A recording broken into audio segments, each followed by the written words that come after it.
Uma noite que parecia ser mais uma noite normal na vida de um casal, regada a Netflix e comida pedida por delivery, deu uma virada de 180 graus quando vizinhos escutaram um barulho enorme vindo do apartamento. Alguns minutos depois, a namorada fez uma ligação histérica para o serviço de emergência. Ela estava tão transtornada que ela mal conseguia dizer o endereço para a pessoa lá no telefone. Mas assim que os paramédicos chegaram, eles perceberam que o namorado tinha cometido o autodelete, se é que vocês me entendem. A namorada, ainda em estado de choque, foi levada para a delegacia. Só que logo ficou na cara que tinha caroço nesse angu e esse caso não ia ser tão simples assim de resolver.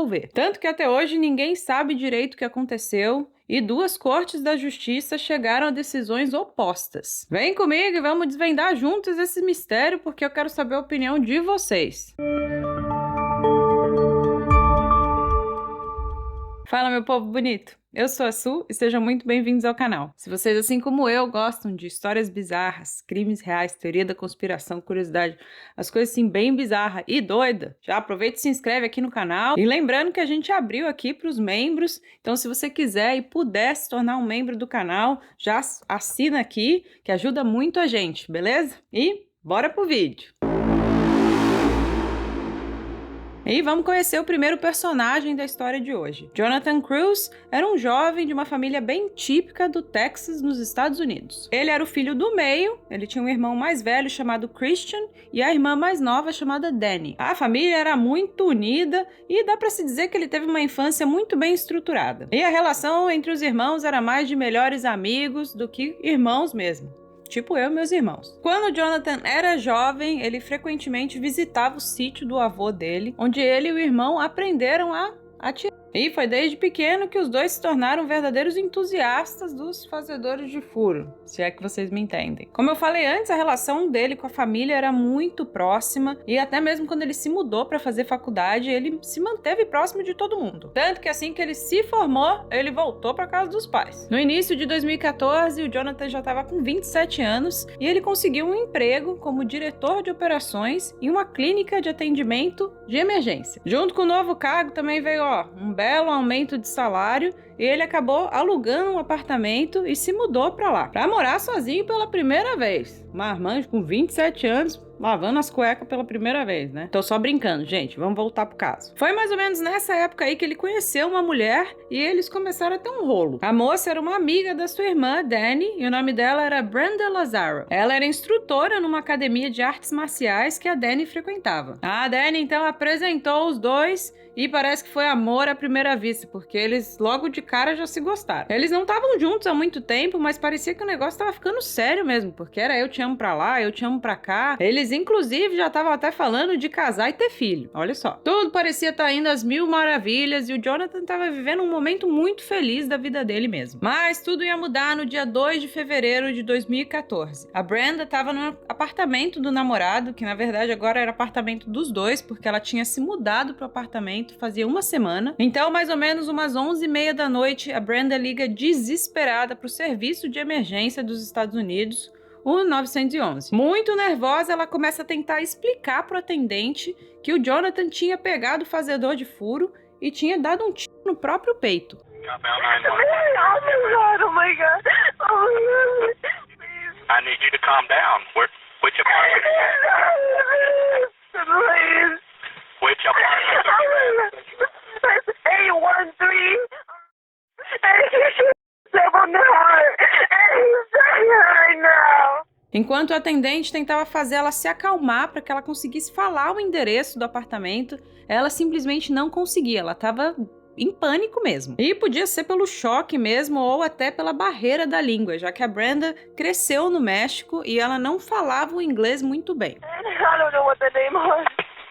I don't know what the name. Oh my God, oh my God, oh my God. Do you know the name of the apartment complex? No, I don't know. But if you're going to the right, I mean, if you're coming north, the apartments are going to be on the right. Mail or anything that you can give me the exact address? No, there's nobody here. It's just me. Vendo que ia ser difícil conseguir o endereço, ele começa a perguntar o que estava acontecendo, o que tinha acontecido, e ele inclusive pergunta se o Jonathan usou o fazedor de furo em si mesmo de propósito. A Brenda responde meio que no impulso que não, mas depois ela se corrige e fala que sim. Vai vendo. What did he use a gun or what happened? Yes, he used a gun. Did he mean to do it? Did he do it on purpose? No. Yeah, he did on purpose. O atendente então tem uma ideia. Ele pede para ela bater na porta do vizinho para perguntar qual que era o endereço e o nome do prédio que ela estava. E isso dá certo, porque ela finalmente consegue passar o endereço pro policial. I need you to find some way to tell me what the address is.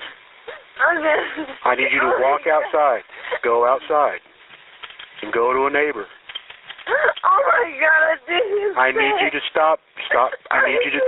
I need you to help me. O atendente pede que ela aguarde a chegada dos paramédicos e dos policiais do lado de fora do apartamento, mas ela não obedece e volta lá pra dentro. E enquanto isso, ela vai meio que explicando o que tinha acontecido. We were just having a discussion and we were just talking and then he just said that he loved me and I didn't believe him and he said he was gonna prove that he was. Okay, it's over. Quando os paramédicos chegaram, era mais ou menos umas 11h40 da noite, eles encontraram o Jonathan deitado na cama com um carinho de chumbo bem do lado esquerdo do peito. Não tinha mais nada que eles pudessem fazer e ao analisar a cena toda, eles concluíram que o Jonathan já tinha cantado para subir fazia mais ou menos uns 30 minutos. O fazedor de furo pertencia a ele mesmo e estava caído do lado esquerdo da cama. Seu celular foi encontrado quebrado, caído entre a base da cama e o colchão. Mesmo com a história que a Brenda contou, a polícia inicialmente analisou esse incidente como um possível assassinato.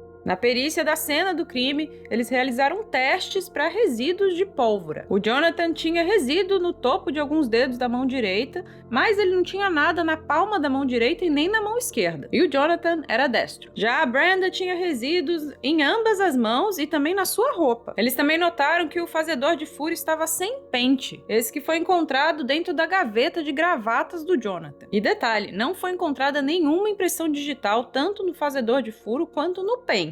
Meio estranho, né? Nem mesmo a impressão digital do Jonathan. A Brenda foi interrogada pela polícia no local e depois durante várias horas na delegacia. A história que ela contou pra polícia foi sempre consistente, mas era no mínimo estranha. Ela contou que o casal discutiu bastante durante a tarde e que à noite eles discutiram mais ainda, o negócio foi brabo. E o motivo de tanta briga era a relação do Jonathan com uma amiga de longa data chamada Emily. A Brenda não gostava nem um pouco dessa amizade do Jonathan com a Emily e ele não aceitava as exigências. Por que eu não consigo falar exigências? Que coisa chata. Exigências. E ele não aceitava as suas exigências. Ai, Ju, eu não consigo.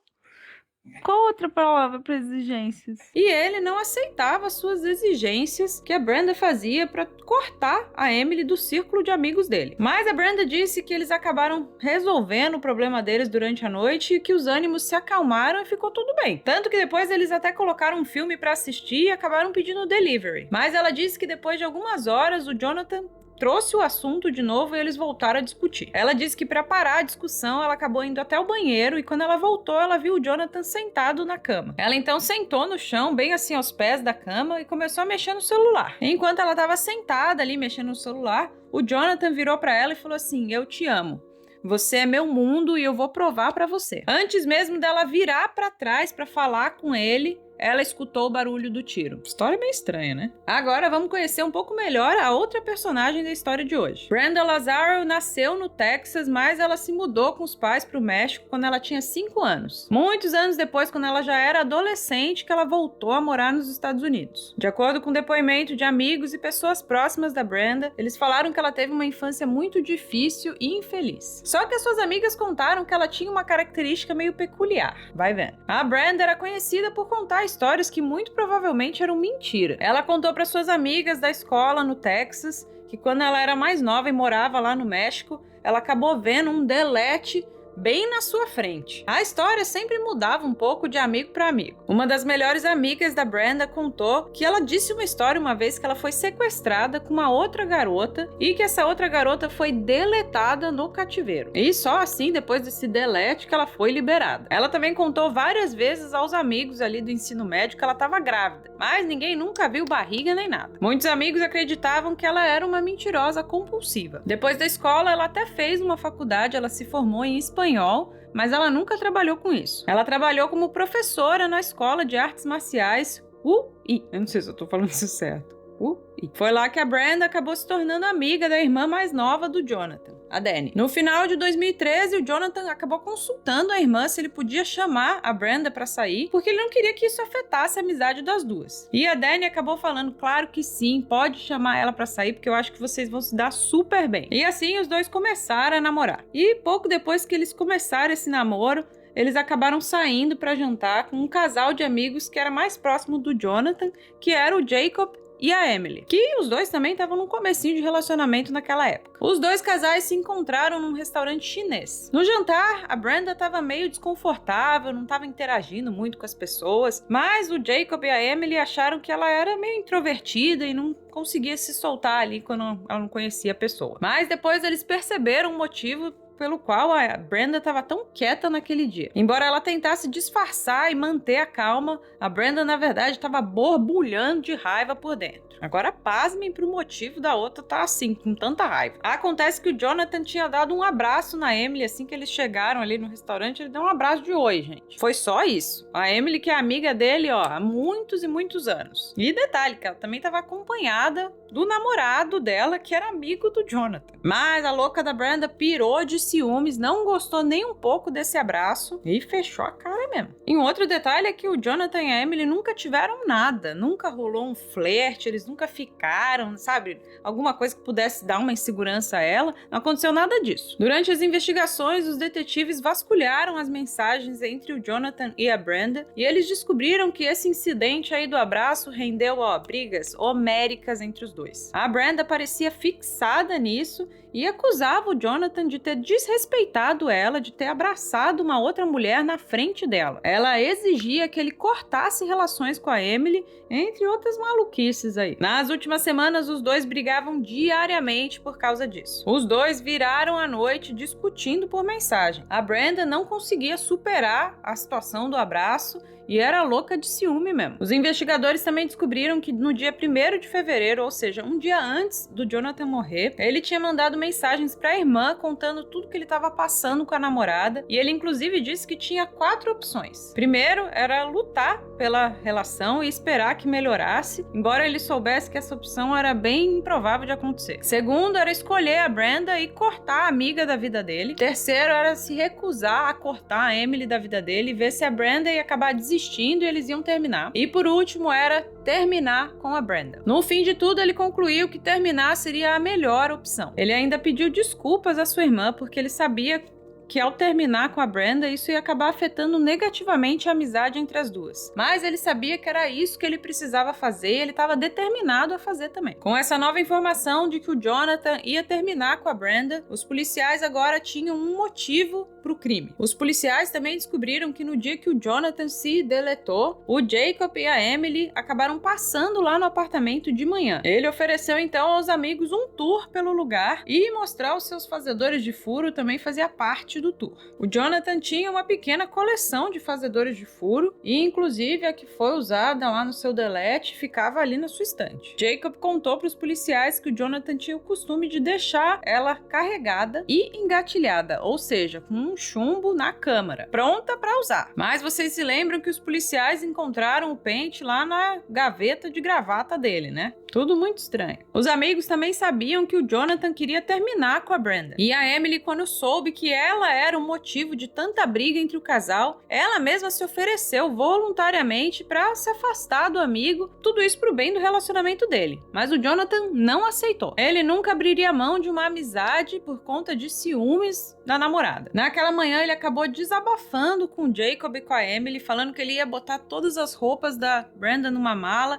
e ia deixar ali do lado de fora do apartamento, porque ele não estava aguentando mais. Só que estranhamente, horas depois, a Emily acabou recebendo uma mensagem do Jonathan às 10h52 da noite dizendo: "Eu quero morrer". A Brenda ligou para o 911 em pânico. 40 minutos depois dessa mensagem, os oficiais interrogaram a Brenda por horas na noite que o Jonathan se deletou. E nos dias seguintes também, eles continuaram interrogando ela e a história dela se mantinha firme. Mas mesmo assim, eles ainda estavam tratando o caso como uma suspeita de homicídio. A autópsia, então, deixou mais dúvidas do que esclareceu as coisas. O médico legista concluiu a causa da morte como indeterminada. Ele disse que o ferimento poderia sim ter sido auto-infligido. E a única testemunha alegava que era exatamente isso que tinha acontecido, além de que havia resíduos de pólvora na mão dominante do Jonathan. Uma outra teoria que a polícia levantou foi da que o Jonathan podia ter sido atingido enquanto ele estava dormindo, talvez acordando no susto e tentando pegar o fazedor de furo para se defender, o que explicaria o resíduo de pólvora na mão dele. Os exames também mostraram que o Jonathan não tinha nenhum resíduo de álcool ou drogas no seu sistema. A polícia acabou concluindo que não havia evidências nem para comprovar ou refutar a possibilidade de um homicídio.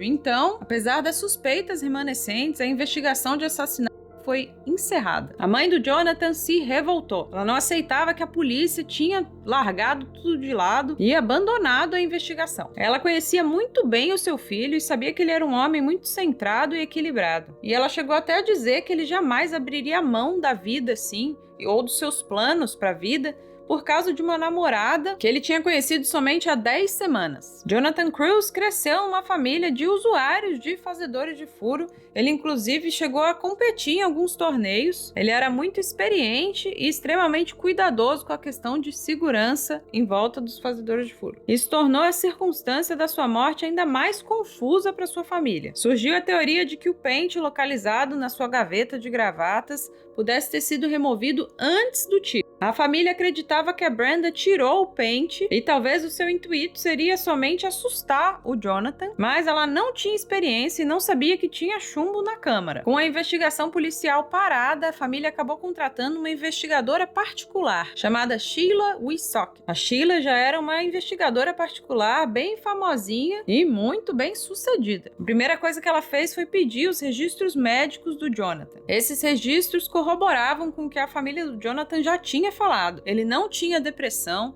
ele não tomava nenhum remédio de tarja preta, nem antidepressivos ou quaisquer outros medicamentos que pudessem causar efeitos colaterais adversos. Ou seja, ele não tinha tendência para o autodelete. A Sheila analisou os relatórios policiais e toda a documentação da investigação. Ela entrevistou novas testemunhas e reentrevistou algumas, chegando até mesmo a se infiltrar escondida como aluna na escola de artes marciais. Após uma investigação minuciosa, Sheila chegou à conclusão de que o Jonathan não tinha cometido o autodelete. E surgiu mais uma evidência que os policiais não tinham visto. Os seus registros médicos mostravam que ele tinha machucado o ombro direito e que essa lesão vinha incomodando ele há vários dias. A lesão restringia o seu movimento de ombro e doía muito se ele fizesse certos movimentos. Ao analisar o ângulo que o fazedor de furo estava na hora, seu médico disse que teria sido bastante dolorido para ficar naquela posição. Ele disse que se ele realmente quisesse se ferir, dificilmente ele ia ter escolhido essa posição. A vizinha de porta, que foi a mesma que a Brenda, bateu ali para pedir o endereço durante aquela angustiante ligação para a polícia, acreditava que havia passado mais ou menos uns 45 minutos desde que ela ouviu o barulho no apartamento vizinho, até que a Brenda batesse lá na porta dela pedindo ajuda. Muito suspeita essa demora toda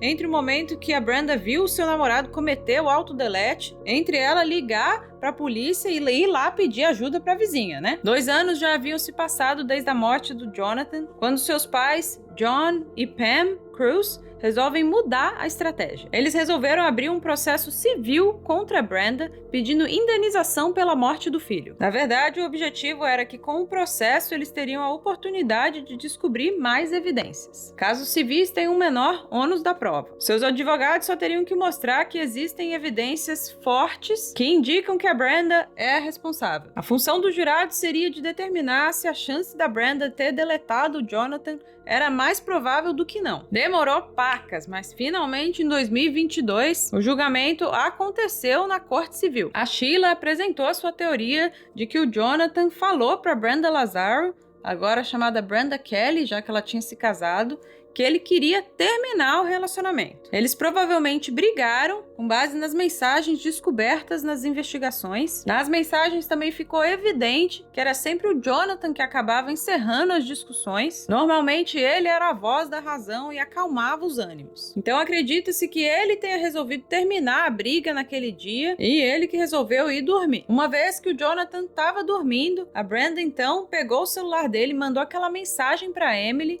e acabou quebrando o celular dele. E aí ela pegou o fazedor de furos do Jonathan, mirou bem no peito dele e bem, um legista testemunhou que para fazer o ferimento em si próprio, a posição do braço e do punho do Jonathan teriam sido bem doloridas para ele fazer por causa da sua lesão no ombro. Ele disse que isso ia contra o senso comum, que o Jonathan teria forçado através da dor no ombro para colocar o fazedor de furo onde ele foi ferido. Ele ia estar meio que numa posição meio assim, sabe? Eles também apontaram para o resíduo de pólvora encontrado na mão da Brenda e também nas suas roupas. O advogado da Brenda justificou que ela ficou com esse resíduo de pólvora quando ela viu o ferimento no peito do Jonathan e ela foi tentar botar a mão para estancar o sangramento. Ele também tentou colocar dúvidas se realmente o Jonathan tinha terminado com a Brenda naquela noite. Afinal, eles pediram a comida pelo delivery umas 8 da noite. Ou seja, se ele foi dormir com ela ainda no apartamento, isso provavelmente indicava que eles não tinham terminado e que ele nem tinha expulsado ela de casa como ele falou que ia fazer. Ou seja, essas ações não eram a de um casal que estava terminando. Quando a Brenda subiu ao banco de testemunhas, foi um momento de muita tensão para todo mundo, mas ainda mais para a família do Jonathan, né? Ao longo dos anos, eles ouviram variações da história de diferentes fontes. Ela contou para Danny que o Jonathan estava em pé quando cometeu o ato, mas no seu depoimento ela disse que ele estava sentado na cama. A Brenda estava mesmo no quarto na hora do incidente, como ela falou para os policiais, ou foi a versão que ela contou para alguns colegas lá da escola de artes marciais, que falaram para a investigadora particular que a Brenda falou que estava no banheiro. E aí, então, ela escutou o barulho do tiro. Então, qual que é a verdadeira história? E agora, vejam só,